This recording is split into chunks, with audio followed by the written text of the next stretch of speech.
Aristóteles nasceu na Península Calcídica da Macedônia, no norte da Grécia. Ainda jovem migrou para Atenas, onde ingressou na Academia de Platão. Ele permaneceu lá por 20 anos como aluno e colega de Platão. Ele foi filósofo e cientista grego antigo, uma das maiores figuras intelectuais da história ocidental. Foi o autor de um sistema filosófico e científico que se tornou a estrutura e o veículo tanto para a escolástica cristã, quanto para a filosofia islâmica medieval. Hoje nós veremos 5 curiosidades sobre Aristóteles.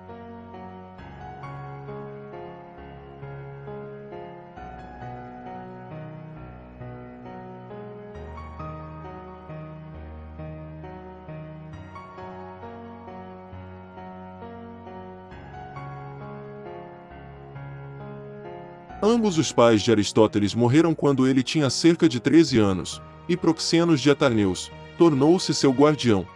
Proxenos educou Aristóteles por alguns anos antes de enviá-lo a Atenas para a Academia de Platão. Ele morava em Atarneus, uma cidade na Ásia Menor. Aristóteles permaneceu em Atenas por quase 20 anos antes de partir em 348 a.C. É possível que ele tenha ido embora antes da morte de Platão. Após a morte de Platão, Aristóteles viajou para a corte de seu amigo Hermes, de Atarneus, na Ásia Menor. Após a morte de Hermes, Aristóteles viajou com seu aluno Teofrasto para a ilha de Lesbos, onde juntos pesquisaram a botânica e a zoologia da ilha e sua lagoa. Aristóteles era um homem à frente de seu tempo. Ele tinha novas ideias sobre como estudar o mundo. Aristóteles estudou anatomicamente mais de 500 espécies, dissecando um grande número de animais e descrevendo, nos vertebrados, todos os órgãos internos. Essas descrições ainda continuam atuais, sendo melhores, até mesmo, do que as publicadas em livros científicos de hoje. A classificação feita por ele foi baseada na comparação das estruturas desses animais, divididos por ele em 2 grupos, sanguíneos e não sanguíneos, ou seja, espécies com ou sem sangue vermelho. Além disso, ele foi a primeira pessoa a se aventurar na classificação de diferentes animais. Ele usou características comuns entre certos animais, para categorizá-los em grupos comparáveis.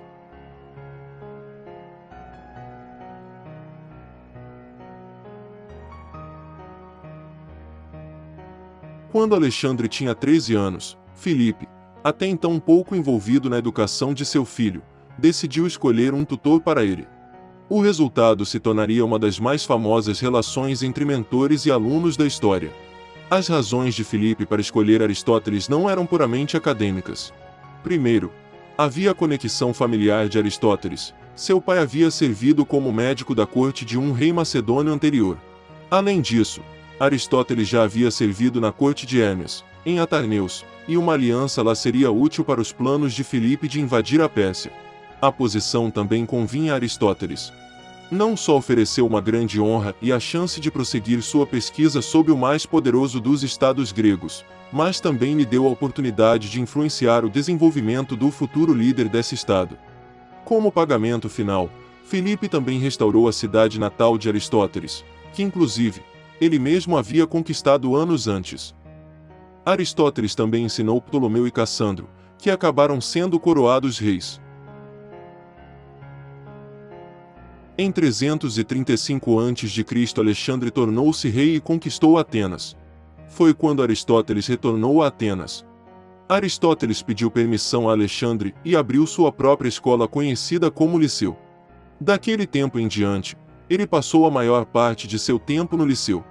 Ensinou os alunos e ele mesmo fez muito trabalho de pesquisa e anotou tudo. Seus alunos foram forçados a andar atrás dele, pois ele tinha o hábito de andar pelo campus do Liceu, enquanto ensinava. É por isso que os alunos eram conhecidos como peripatéticos, que se traduz em pessoas que viajam.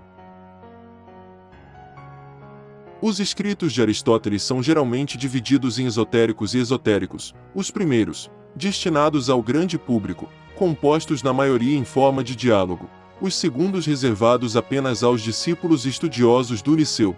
As obras perdidas incluem poesia, cartas e ensaios, bem como diálogos à maneira platônica. A julgar pelos fragmentos sobreviventes, seu conteúdo muitas vezes diferia amplamente das doutrinas dos tratados sobreviventes. Das 22 obras deixadas por Aristóteles, especula-se que algumas podem ter sido, na verdade, compilações e anotações de seus alunos do liceu, tiradas durante as aulas do mestre. Os historiadores não sabem ao certo a autoria correta dessas obras, com exceção das principais. Mais de 2.300 anos depois de sua morte, Aristóteles continua sendo uma das pessoas mais influentes que já viveram. Ele contribuiu para quase todos os campos do conhecimento humano e foi o fundador de muitas áreas novas.